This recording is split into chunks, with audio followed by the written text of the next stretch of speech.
안녕하세요. 역사문화 현장을 직접 찾아가 전문가 선생님들로부터 생생한 이야기를 전해 듣는 생생역사 토크 네 번째 시간입니다. 오늘은 파란만장한 해양문화 전파의 역사, 제주 해녀와 육지 해녀에 대해서 국립민속박물관의 김창일 학예사 선생님부터 이야기를 전해 듣도록 하겠습니다. 안녕하세요, 선생님. 네, 안녕하세요. 네, 안녕하세요.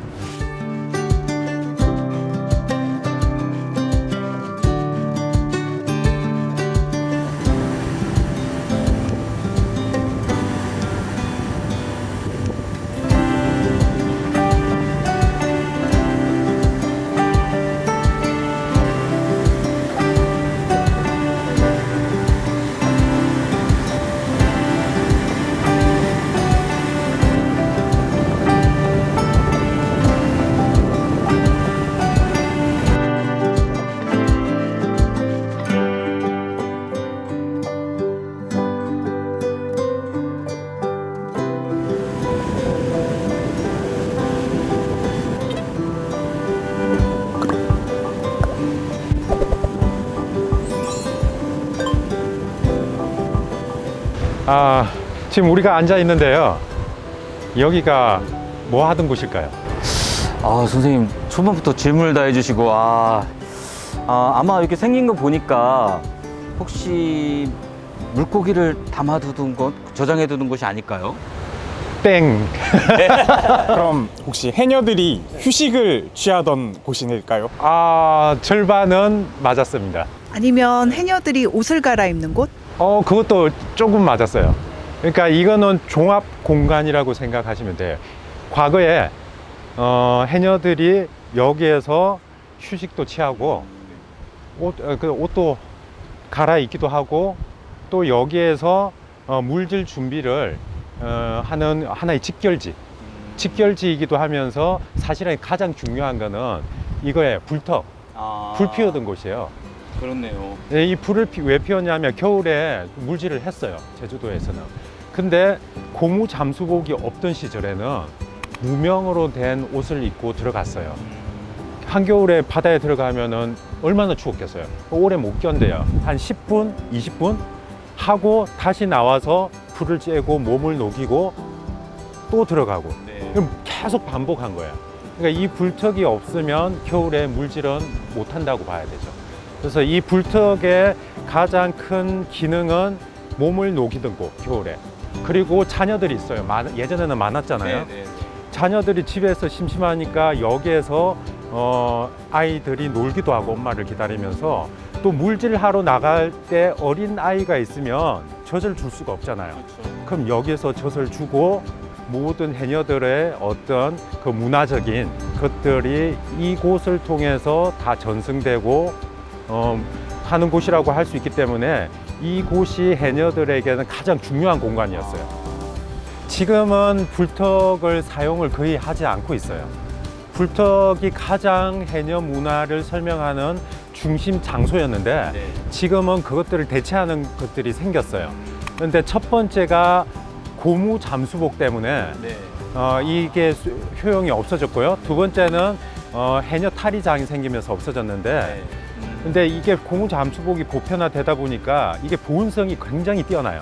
고무 잠수복의 효용이 여러 가지가 있는데 첫 번째는 보온성, 그리고 또 하나가 이것들이 두껍다 보니까 바위 같은 데 부딪혀도 덜 다치게 되고 이런 효용성이 있기 때문에 추위를 덜 타니까 이게 약간 효용성이 떨어지게 됐어요. 그럼에도 불구하고 어느 정도 사용은 했어요. 그런데 1980년대에 들어서면서 제주도에 해녀 탈의장이 다 생기기 시작했어요. 마을마다. 탈의장이 생기니까 그게 따뜻한 온돌도 있죠, 이불도 있죠, 바람도 다 막아주죠 하니까 그것들이 완전히 불턱을 대체하게 됐죠. 선생님, 아까 탈의실이 생기면서 이제 불턱이 예전의 의미를 조금 잃어버렸다고 하셨는데 여기가 바로 그 탈의실인가요? 네, 맞습니다. 여기가 탈의실인데요. 해녀들이 물질을 오늘 다 가겠다고 하면 이제는 불턱 대신에 이 탈의실에 다 모여요. 탈의실에서 모여서 담소도 나누고 준비도 하고 여기에 잠수복도 있고 여기 보시다시피 이런 태왁과 망사리를 다 개인별로 다 여기에다 보관을 해요. 그래서 각자 이름을 이렇게 적어 놓고 자기 자리가 있어요. 거기 아래쪽에는 또 뭐 잠수복, 그다음에 납벨트, 그다음에 호맹이 뭐 이런 것들을 다 같이 놔두고, 그리고 물질하고 오면 여기서 좀 쉬기도 하고 간식도 먹고 담소도 나누고 하는 이제 해녀 문화가 직결하는 공간이 이 탈의실, 해녀의 집이라고 할 수가 있습니다. 그럼 제주에만 해녀가 있는 것이 아니라 육지에도 해녀가 있었다고 들었던 것 같은데요. 육지 해녀는 어땠을까요? 육지 해녀의 뿌리는 제주도에 있어요. 제주 해녀들이 육지로 갔는데 크게 두 번에 걸쳐서 육지로 갔어요. 그게 언제냐면 1890년대가 되면은 조일 통상장정이 1882년에 있어요. 그때 우리 바다가 육지보다 먼저 뺏기게 돼요. 바다가. 그래서 일본 잠수기 어선들이 1890년대가 되면 제주도 바다를 거의 다 잠식을 해요. 그러다 보니까 황폐화되는 거예요, 바다가. 그 제주 해녀들이 먹고 살 길이 막막한 거예요. 그래서 찾던 게 육지로 나가서 물질을 하기 시작했는데, 첫 번째는 육지로 나갔을 때 굉장히 중요한 해산물이 우뭇가사리였어요. 원래 조선시대에는 미역이 제일 중요한 해조류였는데 일제강점기 때는 우뭇가사리가 가장 중요한 해조류였어요. 왜냐하면 우뭇가사리를 통해서 우리가 잘 아는 양갱, 그 다음에 접착제, 그 다음 공업용품들, 화장품 용품들 이런 것들이 우뭇가사리를 통해서 추출을 했어요.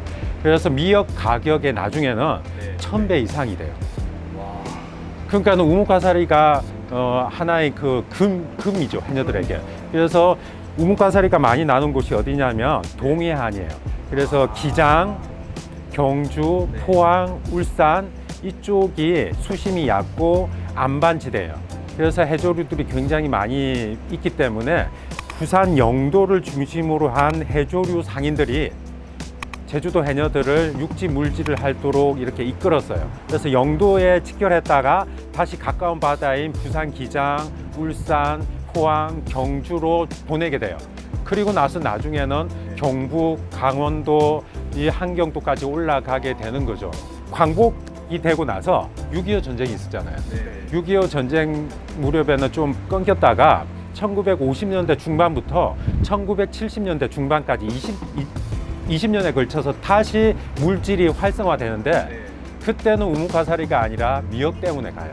네, 동해안의 돌미역을 채취를 하기 위해서 동해안에 있는 남정네들이 자유롭게 자기가 그냥 데리고 오는 거예요. 여기 제주도 와서 해녀들을 모집을 해가요. 보통 10명에서 20명을 모집을 해가지고 자기가 인솔을 해서 데려가요. 그러면 그걸 해녀 사공이라고 하는데, 해녀 사공들이 자기 마을에 데려가서 이제 각각의 방을 구해가지고 월세방 같은 거죠. 방을 구해서 3명, 4명씩 자게 해서 물질을 나가요, 해녀들이. 근데 물질을 나가서 물질해 오면은 90%는 해녀 몫이고 10%는 이 해녀 사공한테 줬어요. 그 수수료죠. 자기 모집해 온 이익이 있어야 되잖아요. 그래서 마을에 있는 청년들이 해녀들을 데리고 와서 항상 같은 지역에 주로 데리고 와요. 그러면 10대 후반에서 20대 중반의 젊은 해녀들이 주로 왔어요. 아이가 있고 남편이 있으면 육지 물질 잘 못 오잖아요. 그러니까 처녀 해녀들이 오니까 육지에 있는, 바닷가에 있는 젊은 총각들이 얼마나 설렜겠어요. 이제 서로 눈여겨봤다가 밤에 데이트하고, 그리고 또 갔다가 그 다음에 또 오면은 또 애정을 쌓고 하면서 육지에 정착한 해녀들이 지금의 육지 해녀예요. 그래서 육지 해녀가 지금 현재 3,600에서 700명 정도로 추산을 하고 있어요. 그 제주도 해녀도 3,600명 정도가 물질을 하고 있어요. 제주도 해녀 못지않게 육지에도 많은 해녀들이 활동을 하고 있는데, 그 해녀의 뿌리는 제주도 해녀들이 출향해서 거기 육지의 남자를 만나서 정착하거나, 또 다른 하나는 육지에 제주도는 경쟁도 심하고 육지에 가니까 좀 살기가 좋더라 라고 하면은 이제 자기 가족을 다 데리고 육지로 또 이주하는 경우도 있어요. 또 하나는 제주도 해녀들이 와서 물질하는 걸 보고 나도 좀 해봐야겠다, 돈을 벌어봐야겠다고 하는 육지 해녀들, 자생 해녀들이 있어요. 그 해녀들도 역시 제주도 해녀들이 물질하는 걸 보고 배웠기 때문에 역시 육지 해녀의 뿌리는 제주도에 있다고 보시면 되겠습니다.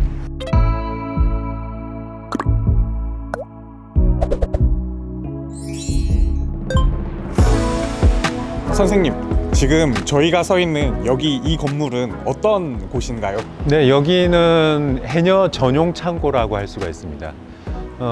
다른 지역에 가면 해녀 전용 창고를 잘 찾기는 어려워요. 근데 제주도에 오면은 해녀 전용 창고가 있어요. 해녀들이 주로 잡는 게 뭐죠? 네, 맞아요. 전복. 다음 제주도에서는 뿔소라. 그 다음 성게. 그리고 해삼. 이런 것들을 주로 잡는데 이런 류뿐만 아니라 미역이라든지 우뭇가사리, 도박 이런 종류들의 해초류들도 많이 채취를 해요. 전복이라든지 소라들을 잡으면 바로 이렇게 출하를 하는데 이것들은 그 해초류는 물에 젖어 있잖아요. 그래서 말려요. 햇볕에 말린 이후에 이 창고에 어느 일정 양이 될 때까지 계속 쌓아두는 거예요. 쌓아뒀다가 한 번에 출하를 하는 겁니다. 그래서 해녀 전용 창고라고 할 수가 있죠. 그러면 뭐 지금이야 이렇게 현대적인 시설을 갖췄지만 그럼 조선시대에 해녀들은 어떤 식으로 삶을 영위했는지도 궁금합니다. 조선시대 해녀들 굉장히 힘들었어요. 원래는 전복을 잡는 포자기는 남성들이 했어요. 그리고 여성들도 해녀들이 있었는데 이 여성 해녀들은 미역 같은 해초류를 얕은 물에서 주로 채취를 했어요. 분업이 됐었죠. 근데 이 포자기들이 공납을 해야 되는데 너무 힘든 거야. 특히 제주도는 우리가 흔히 육지에서 아는 참전복보다는 둥근전복이라든지 말전복을 많이 잡았어요. 그 사이즈가 굉장히 커요. 근데 수심이 좀 더 깊은 곳에 있어요. 그러니까 남자들이 주로 많이 깊은 물에 들어가서 잡았는데 이것들을 공납을 해야 되죠. 또 남자들은 배에 노를 저어야 돼요. 그리고 군역도 져야 돼. 너무 힘든 거야, 살기가. 그래서 이 포자기들이 다 육지로 도망을 떠나게 돼요. 이러다 보니까 제주도 해녀들이 남자들이 많이 떠나고 없다 보니까 전복을 잡아서 공납을 할 사람이 없는 거야. 그래서 해녀들에게 공납까지 시킨 거야. 근데 모든 해녀들이 다 한 건 아니고 조선시대 지역록이라는 제주도의 해녀에 관한 기록이 있어요. 지역록에 보면은 제주 해녀가 800명 정도가 되는데 이 해녀들 중에 일부 전복을 잡게 했더니 서로 안 하려고 한다는 거예요. 너무 힘드니까. 그래도 어쩔 수 없이 해녀들이 깊은 물에 들어가서 차츰차츰 공납도 하고 해야 되니까 이제 해녀들이 해삼도 잡고 전복도 잡고 이렇게 된 거예요. 조선 중기 이후로. 그래서 지금의 해녀가 거의 남성 없이 여성들이 이 제주 바다에서 물질을 하게 된 경위가 그렇게 되는 거죠.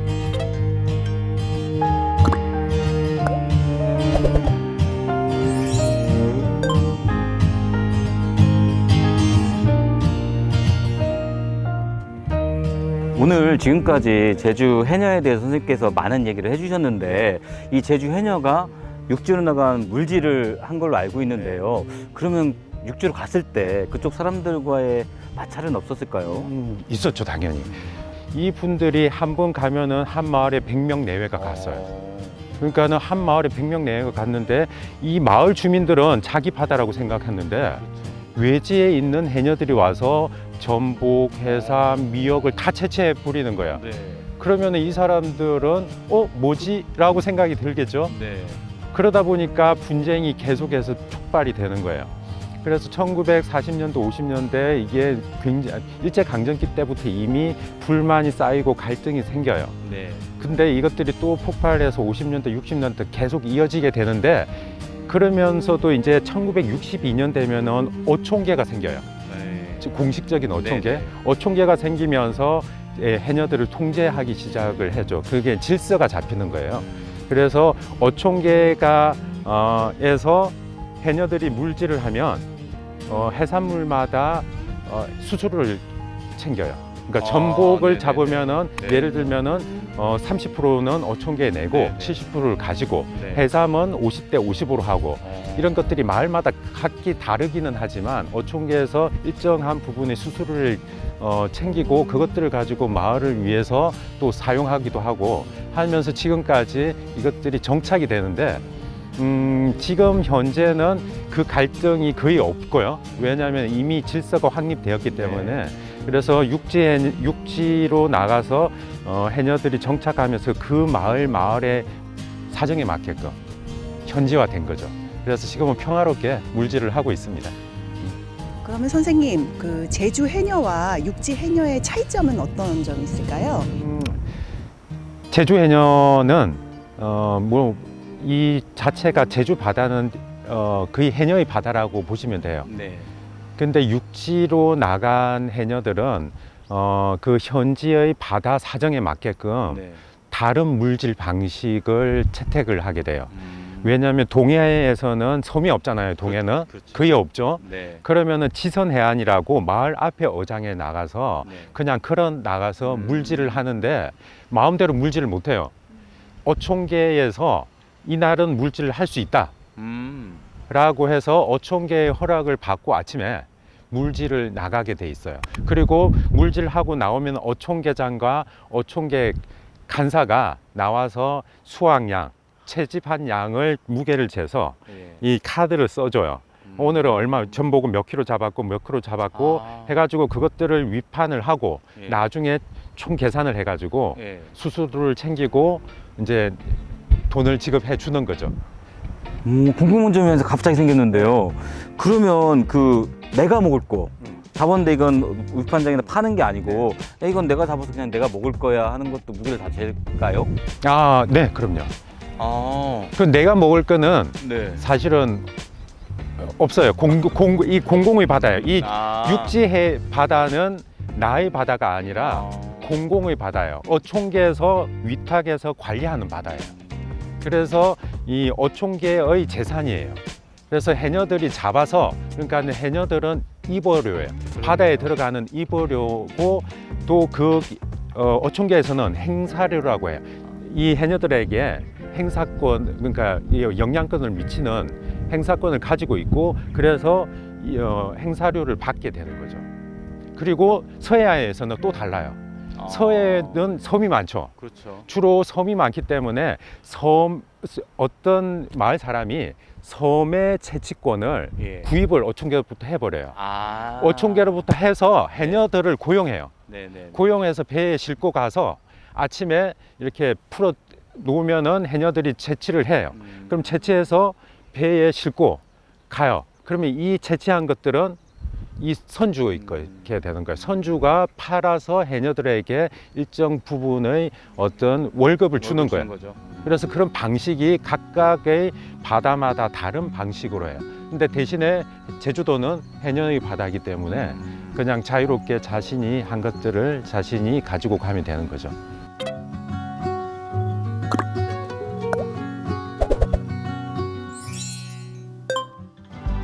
오늘 답사를 마무리하면서 특별히 하시고 싶은 이야기 있으면 좀 부탁을 드리겠습니다.